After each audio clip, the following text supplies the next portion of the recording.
नबी पाक अलैहिस्सलाम जब रजब आता था ना तो मेरे आका ये दुआ फरमाया करते, अल्लाहुम्मा बारिक लना फी रजबिय्यु व शअबाना व बल्लिगना रमदान।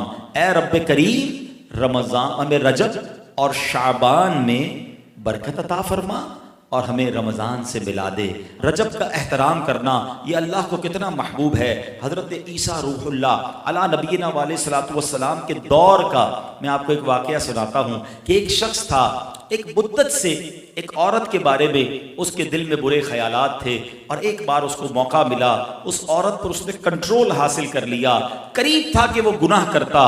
उसने देखा कि लोग चांद देख रहे हैं तो पूछा ये मुसलमान, वो मुसलमान भी नहीं था, गैर मुस्लिम था। तो उसने कहा ये लोग किस चीज का चांद देख रहे हैं, किस महीने का चांद देख रहे हैं? तो कहा मुसलमान जो हैं रजब के महीने का चांद देख रहे हैं। अल्लाह अकबर। जब उसने सुना कि रजब आ गया है वो उस औरत से दूर हो गया, गुनाह से बाज रहा। अल्लाह करीम ने हजरत ईसा अलैहिस्सलाम पर वही भेजी कि ऐ ईसा उस शख्स के पास जाओ, उससे मुलाकात करो। जब आप उसके पास गए, अपनी तशरीफ आवरी का सबब बयान किया। अल्लाह अकबर। जब इसने सुना उसका दिल नूर इस्लाम से जगमगा उठा, कलमा पढ़कर मुसलमान हो गया। तो पता ये चला कि पहले जमाने में सिर्फ मुसलमान नहीं, गैर मुस्लिम भी इस महीने का अदब किया करते थे। रजब के वर्ड्स कितने हैं? 3, रा, जीम और बा। सुभान अल्लाह। उलमा कहते हैं इसकी इंटरप्रिटेशन बड़ी खूबसूरत उलमा ने बयान की। रा से मुराद रहमत इलाही, जीम से मुराद बंदे के जुर्म, बा से मुराद बिर यानी भलाई। गोया अल्लाह की रहमत ये ऐलान कर रही है कि मेरी रहमत और मेरी भलाई के दरमियान मेरे बंदों के जुर्मों को कर दो ताकि मेरी रहमत उसकी बख्शिश फरमा दे। This is the time to repentance. Rajab तौबा का महीना। सुभान अल्लाह। रजब के बारे में आता है कि रजब अल्लाह का महीना है, अहादीस में मिलता है रजब अल्लाह का महीना है। आका फरमाते अश-शहबानु शहरी, शाबान मेरा महीना है और रमजान मेरी उम्मत का महीना है।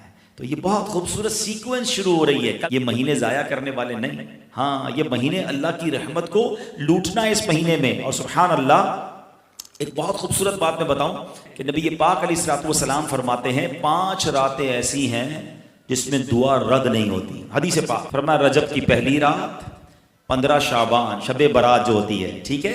फिर फरमाया जुमेरात और जुम्मे के दरमियान की रात, नंबर 4 ईद उल फित्र की चांद रात, नंबर 5 ईद उल अजहा की चांद रात। और रजब के रोजों की तो क्या बात है, अहादीस में ये फजीलत आती है जो रजब में पहले दिन का रोजा रखे, पहले रजब का 3 साल के गुनाहों का कफारा है। दूसरे दिन का रोजा रखे 2 साल के गुनाहों का कफारा, और तीसरे दिन का रोजा रखे तो 1 साल के गुनाहों का कफारा। फिर पूरा रजब जो है वो हर रोजा जो है वो 1 महीने के गुनाहों का कफारा है। अब तो सर्दियों के दिन हैं, वैसे ही हम में से कई लोग लेट लंच करते हैं, 6 सवा 6 बजे इफ्तार हो जाता है। तो हो सके तो नफली रोजे रखें, ये इबादत का महीना है। अल्लामा सफौरी रहमतुल्लाहि तआला अलैह फरमाते हैं कि रजब बीज बोने का महीना है, शाबान पानी डालने का महीना है और रमजान फसल काटने का महीना है।